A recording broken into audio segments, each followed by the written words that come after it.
Hello, this is Fo, and in this video I'm going to take you through a very basic chassis cluster setup on Juniper SRX firewalls. So what I have here is a pair of Juniper SRX 100 that I bought from eBay.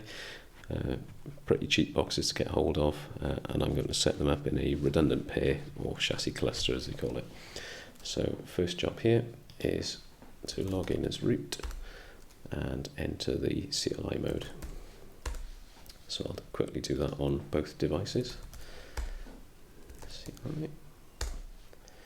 Now, one of the conditions of being able to set up a pair of firewalls in a chassis cluster is that they need to be the same version of Junos and the same type of device. So if we do a quick show version on both these devices, show version, you can see they're both SRX 100s and they've both got the same release of Junos on them.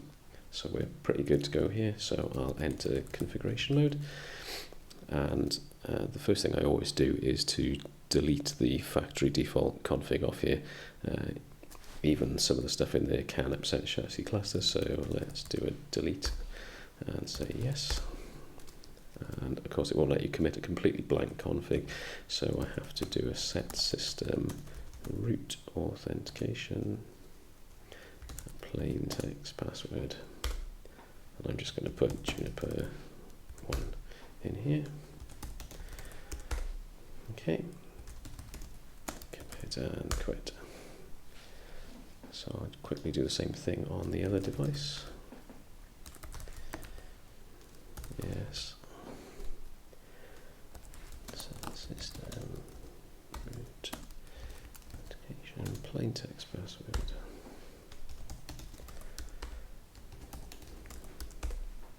Okay, commit and quit. Now this takes a little while, so we'll just wait for that to finish on here. There we go, it's back. Right, okay. Now, the first step, if you like, of the chassis cluster proper is that we have to decide which node is which. So I've got two devices. I'm going to number one of them node 0 and one of them node 1. So I'm going to make the top node 0. And to do this, I just have to type in the normal exec mode rather than in configuration mode, you notice. I need to type set chassis cluster ID. Now you can pick a cluster ID from 0 up to 255, but just be aware, if you pick a cluster ID of 0, then that means you're not in a chassis cluster. So we'll just pick cluster ID of 1, set it to node 0 out of the pair. So remember, this one's going to be node 0, the other one's going to be node 1. And we'll say reboot on that to make it go off and complete the reboot that it needs to actually put it into chassis cluster mode. Okay, so we'll quickly do the same thing on node 1, or the bottom SRX. So we'll do set chassis cluster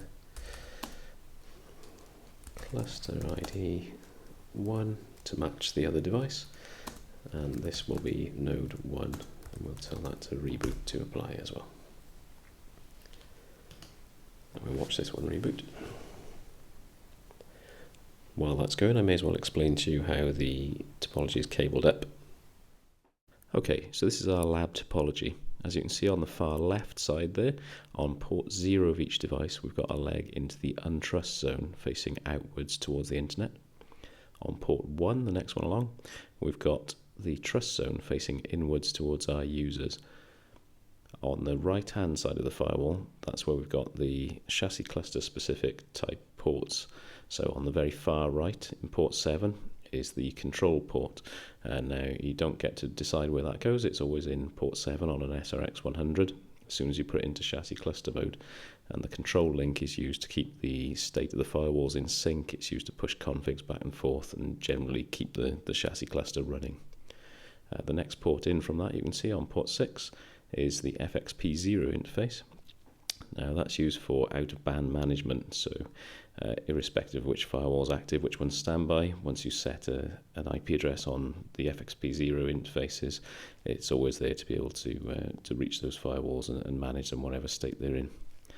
The third port in from the right, in port 5, you can see that we've got the fabric. Now the fabric can be placed onto other ports if you want to, but I've just grouped it in with the rest of the chassis cluster ports so that the revenue interfaces, the customer facing, user facing interfaces can grow from the left.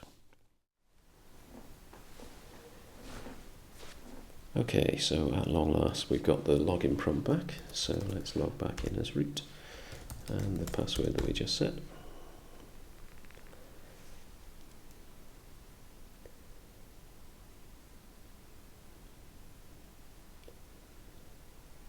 And enter into CLI mode. Okay. So we can see now we've got a different prompt here. We've got a prompt that says hold, and it says node 0. If we have a quick check on the other side, that one's still booting. Right, there we go. Log in as root here as well.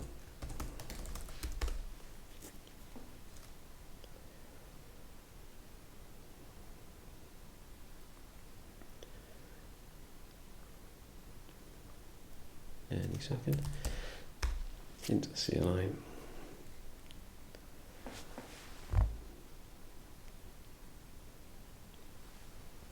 Now we can see it's essentially the same, only it says node 1. So they're both shown as hold at the minute. Now the hold state is before it really figures out what's going on with HA. It's just booted up. It's not sure whether there's already another active node. It sort of enters a hold mode to avoid causing disruption to an active network. So, right, there we go, and now it's popped into primary mode. So, let's get some config back on here now then. Let's have a quick check on the other one. Yeah, okay, they figured it out. One's primary, one's secondary. So, let's get some config on here to get it ready for cluster mode. So, a lot of these have defaults, but let's set them anyway just to be sure. So the first thing we're going to do is set up the redundancy groups. Now, chassis cluster, redundancy group 0 refers to essentially the control plane, the active routing engine, if you like, out of the two SRXs that we've got in this group. So redundancy group 0. And we'll say that node 0 has a priority of 100. Now with these highest wins, so we'll set cluster redundancy group 0. So we'll set node 1 to have a priority of 50. So if we lose power to both of these and they boot up at the same time, we know that node 0 is going to be the active. Now, redundancy groups 1 and upwards are used to bundle traffic interfaces in. So this is quite a simple example. So we'll just set a single redundancy group for the traffic interfaces, and we'll make that group 1. And we'll set the same priorities on these. Set chassis cluster redundancy group 1, node 1, give it priority 50 again. Okay. Now you can set the traffic interfaces to be preemptive. I'm just going to leave them as sticky. I believe the redundancy group 0 is always sticky, so it's favouring stability over anything there. Now, obviously, if we're applying config to the cluster, the same config is going to go onto both devices in the cluster. So, in order to be able to tell which device is which, aside from the node numbers, we'd like them to have a different host name. So we'll call one top and one bottom. And also the FXP0 interfaces that I mentioned earlier for the out-of-band management. Obviously we need those to have different IP addresses on them, otherwise they're going to clash with each other. So we do this using groups. Now, a group is basically a bit of config template, if you've not seen them before, which you then apply to a certain part of the configuration tree. So we'll set a group which we'll call node 0, and it has to be called that, under which we'll set the system host name to SRX top, and we'll set the node 0 interface FXP0 unit 0 family inet address. So this will be the out of band management address, so we'll call it 172.16.11/24. Now, we're not going to do anything with this during this lab, but it's good practice to set it anyway. And we can do the same for node 1. And we'll call that SRX bottom. Node 1 interface FXP0 unit 0 family inet, and we'll just make that 172.16.1.2/24. Okay. Now, in real life, if you're setting up the FXP interfaces, the device that's not the primary is going to fall back to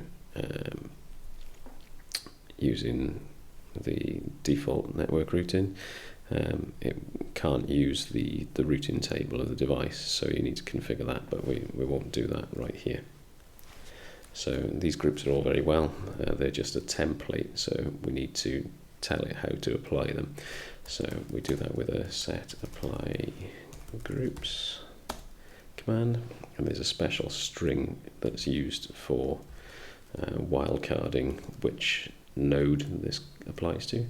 So it looks like this: $ curly brace node curly brace, and that makes sure that the group node 0 that we applied up here is applied to the node 0 device, and the group called node 1 that we did down here is applied to the node 1 device. Okay. Now, if you remember from the diagram that I mentioned, that the control interface is always on port 7, the FXP is always on port 6, and the fabric, you get to choose where it's going to go. So I'll show you how to do that now. So we'll do set interface fab 0. So that's the fabric interface on node number 0. We say fabric options, member interfaces, and we'll go fast Ethernet 005.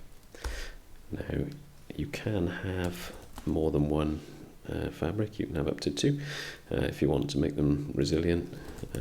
In this example, I'm just going to have a single interface on each device. So fab1 refers to the fabric on device number 1. We say fabric options member interfaces fast Ethernet 105. Now, one thing I haven't really mentioned so far is that the interfaces on a single chassis are just going to be fast Ethernet 000 up to 007. When you specify a node number, it populates the first number of the interface there, so it's almost like a slot number on a chassis device, but it refers to the node number in the cluster, so 0 and 1 in our case. Okay, now another concept that gets introduced with chassis cluster is the redundant Ethernet. So this is basically the concept that, okay, we've got an interface on node 0 and an interface on node 1 that are effectively the same thing. So that's called a redundant Ethernet. They're denoted in the CLI as RETH, R-E-T-H. So a bit like when you're setting up lag bundles, and you have to tell it how many you want on the system. Same thing with the wreath interfaces. So you give it a wreath count. We'll say 5 on here. We're only going to use 2, but may as well leave it open for the future. Now, to put interfaces into your wreaths, it's a bit the other way around to the fabrics, where you specify the fabric and tell it what members there are. With the wreath, it's the other way around. So you do a set interfaces, and you pick your member interface, and you put it under the fast ether options, or on the larger devices you'd be Giga Ethernet options, and you give it a redundant parent. So I'm going to decide that my wreath 0 is for the untrussed, the outside. So I will specify that here, and then I'll put the corresponding interface fast Ethernet 100 on node 1 in wreath 0 as well, so that can fail over in the event that we lose one of these firewalls. And I'm just going to do the same thing exactly for the trust interface on the inside, but I'm going to make that a member of wreath 1, and the same thing for fast Ethernet 101 redundant parent wreath 1. Okay, so there we go. Now we need to tie these redundant Ethernets to a redundancy group. I'm pretty sure it won't actually let you commit the config unless you tie each wreath that you create on the device to a redundancy group. So we'll associate these with 1 wreath 0 redundant ether options redundancy group 1, and we'll set wreath 1 interfaces wreath 1 into the same group. Now the purpose of having multiple groups, I suppose, if you wanted to make some active on one firewall, some active on the other, on an 8-port device that you chew 3 up for control, possibly not the most useful thing ever, but on larger devices, fair enough. If you want to keep certain interfaces grouped together so that they failed over together, you put them in the same redundancy group. And then the wreath interfaces, you can just put an IP address on the same way that you normally would. So let's say interfaces wreath 0. So this is my outside untrusted interface.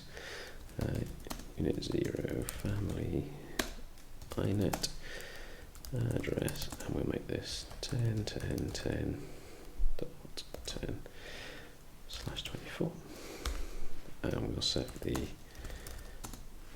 wreath 1, the trusted inside, unit 0 family inet address. We'll set this to 192.168.0.1/24. Okay, so that's pretty much all the chassis cluster setup that you have to do. I'm going to quickly slap some more config on here so that I can demonstrate that it's really working. So I'll set some security zones up.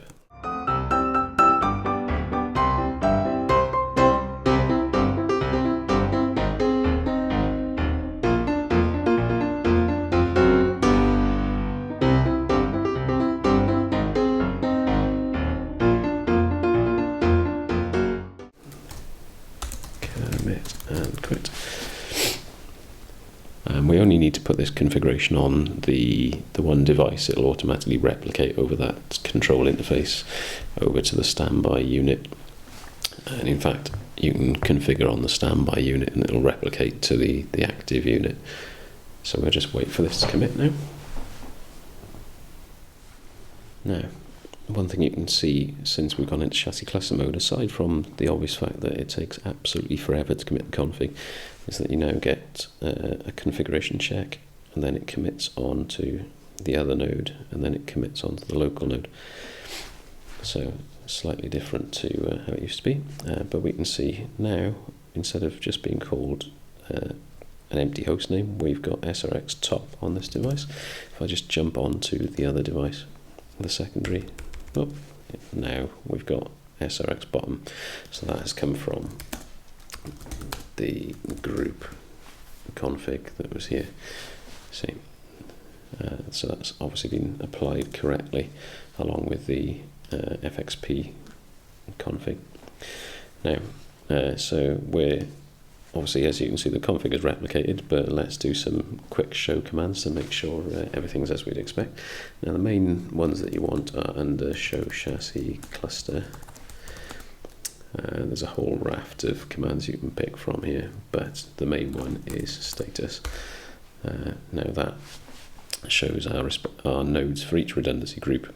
We got our node, its priority, and its active status. So the primary and secondary shows you which one's actually active, and we've got the mirror config basically on redundancy group 1 there, and it's telling us that we've got a failover count of 1.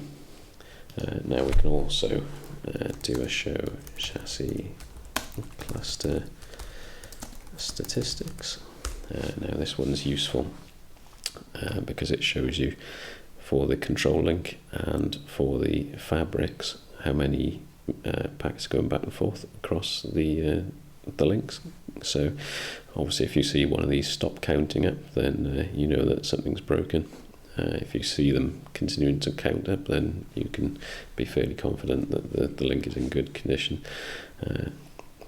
There's a load of extra information that comes down under this about different RTO types that it's sending back and forth for when you're bringing up and down sessions and so on. But generally not that useful to look at. One thing that is very useful, particularly if you've had reports of a problem with your firewall cluster, is show chassis cluster info or information. Now this one I find particularly useful because it's got a history of when the firewalls have failed over and why they've failed over. So you can see that it's gone from the status of hold to secondary because the hold timer expired, and that was when it booted up. And then it's gone from secondary to primary because it's the only node there.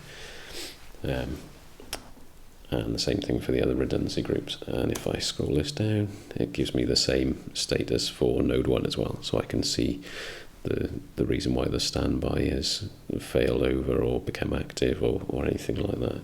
It's quite useful for doing historic troubleshooting. So let's jump on a device that's behind my firewall. Okay, so here we have a host on our inside network. If I do a quick ifconfig eth1, you can see it's got 192.168.0.10 address, so that's in the same subnet as the trust interface of our firewall.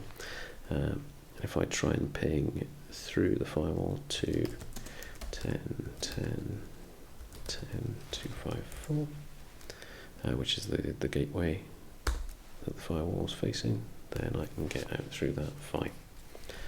Okay, so now we've got some pings going. Let's have a quick look on the firewall and do show security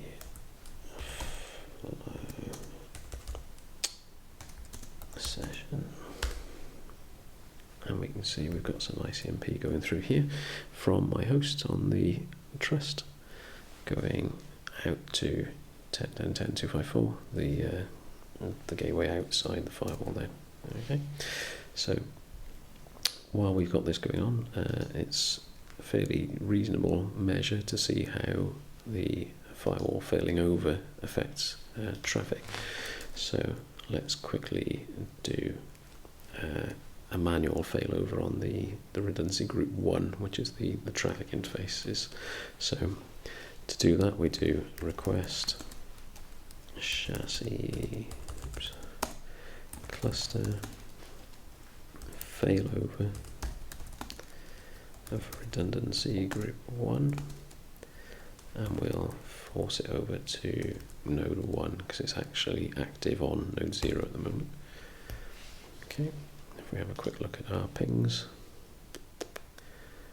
we can see we lost one there, so we've got 81 and 83, so we lost a single ping during that. Yeah, 93 transmitted, 92 received. So, not seamless, but pretty good. Okay, now let's do the same thing. If I do a show chassis cluster status, what we see when we've done a manual failover is you can see node 1's priority has gone up to 255 there. So what we'll do is reset that back to its default. Now, as I say, it won't actually fail it back over, but it'll allow it to be back to its normal priority. So we do that with a request chassis cluster failover reset redundancy group 1. Okay, and then we do a show chassis cluster status, and we can see that it's gone back to its normal priority of 50 there. Okay, so let's quickly do the same thing for the redundancy group 0, which is the control plane. So we do a request chassis cluster, cluster failover redundancy group 0 node 1. So that'll smash that active on node 1. And again, let's have a quick look. I don't think we actually lost any traffic at all with that one. Let's just check that it has failed over.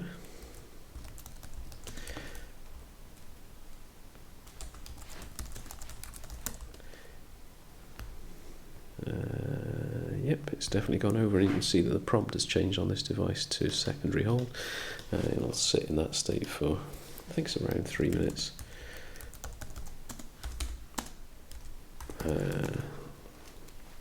Status. Yeah. Okay. Now, doesn't really do a lot apart from stopping it failing over. So let's clear the manual activity switch. So request chassis cluster failover reset redundancy group 0. There we go. Okay.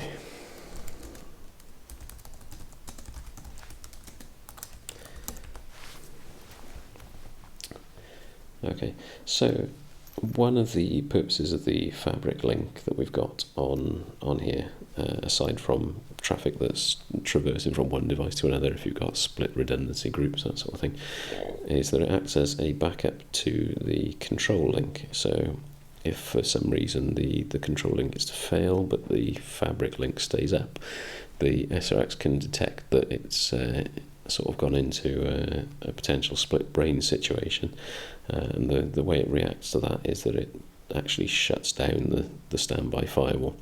I mean, it's still up and running, but it puts it into basically an ineligible state. That means it can't become active, and it sits in that ineligible state for about 3 minutes to see whether the fabric link goes away as well. If the fabric link goes away as well in that time, then it will become active.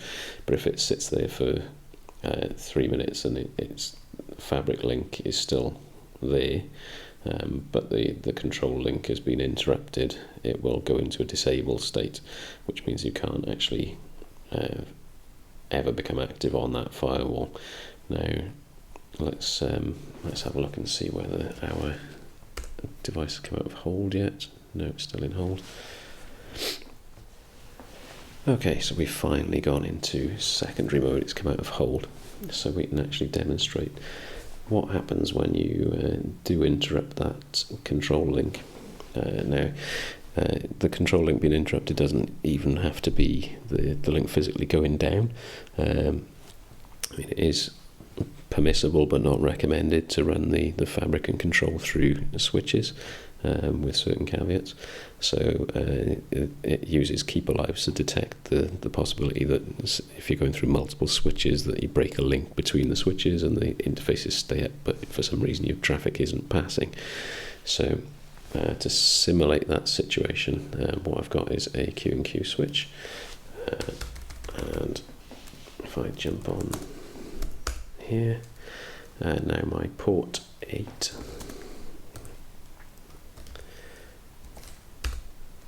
if I show the config on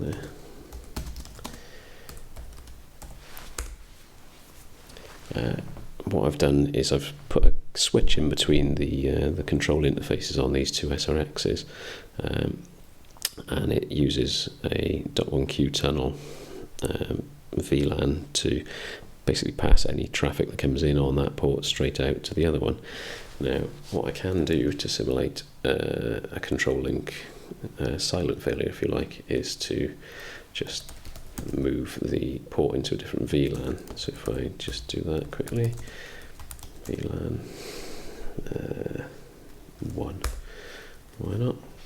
Now, what we'll notice very quickly is if I do a show chassis cluster status, it's telling me that it's lost the node 0 there. And if I do the same thing on here, show chassis cluster status, it's already telling me that it's gone ineligible and that node 1 is lost. And it's done that because it can still see it over the Q&Q, over the fabric link. So it's quite strict about this. So if I put this back into VLAN 108, so I've restored the control connection now, it will still decide I'm ineligible even though I can see the primary again. Basically, once you've gone into that ineligible state, it's just a matter of time. You're going to go into a disabled state unless the fabric fails and you become active. It's once you're in that state, you're going to go to disabled. Once you're in disabled, the only way to get it back is to reboot it. So let's have a check on here, see what this thinks. And if I do a show chassis cluster information, you can see it's telling me that node 0 went ineligible because it lost its control link. And the same for group 1. There you go.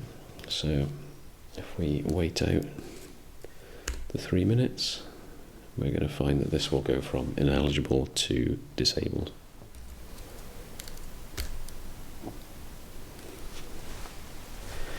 Yep, and there we go. Right, so it's now showing as disabled. The other device will happily carry on working as it is, but if I have a look at the information again now, it's gone from secondary to ineligible because the control link failed. It's gone from ineligible to disabled because the timer expired.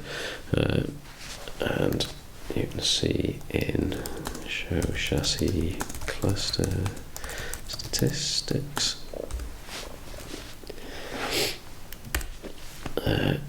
if we have a look at this, the heartbeat numbers should be going up somewhere 2,300 and 2253. If I repeat that, we've got 2314 and 2266. So you can see that the control link heartbeats are still going back and forth, but that standby device will forevermore remain disabled until I do a reboot on it now. Request system reboot.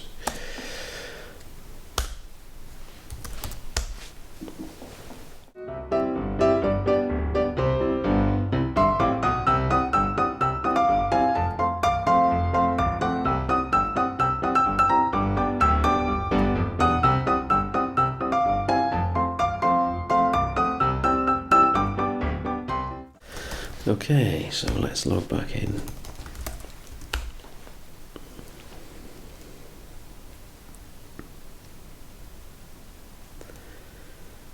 And into CLI.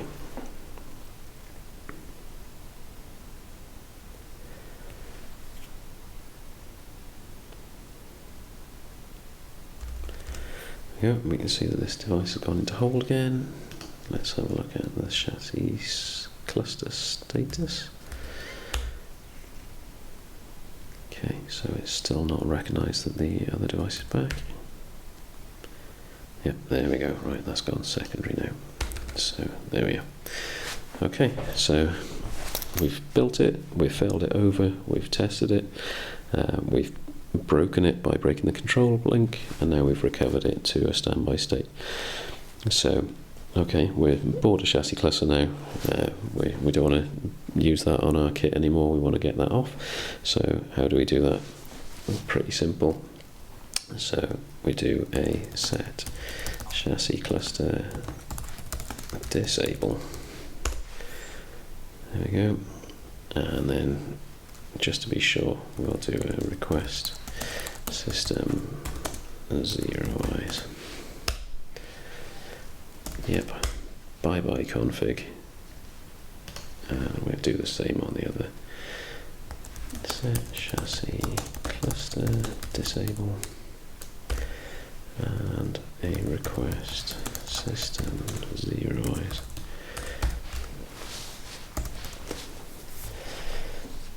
There we go, and once those are finished rebooting, they'll be back to the original completely blank state, and you won't have any problem with configs unwantedly moving from one device to another and synchronizing up, as you might if you forget to take them out of the cluster. Well, I hope that's been useful for you. Thank you for watching. Bye.